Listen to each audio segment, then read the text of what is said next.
At dadalhin ko naman kayo sa pangatlo.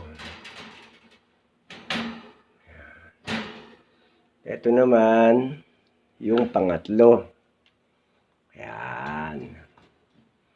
Ito mga guys, MMFC ang suksok niyan. Ayan. Isang checkered, tsaka isang pula. Ayan. Dito tayo mga guys. Ayan. Sa ngayon, wala pa silang itlog mga guys. Oh. Yan, blanco pa yung kanilang itlogan. Yan, pero yan, susubaybayan natin yung pangikitlog nito. Ito kasi pinaka-the best ko na pares. Yan.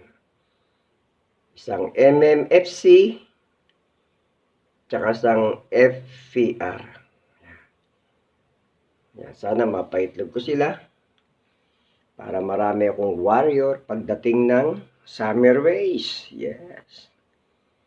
So guys, hanggang dyan na lang muna ang cover ko. Subaybayan yung mga video ko mga guys. Para updated kayo sa mga uploaded video ko. Okay? Yeah, focus ko muna sila. Magagandang kalapati yan mga guys. Okay? Thanks for watching mga guys, mga kalapatids. Good luck sa ating parating na summer race.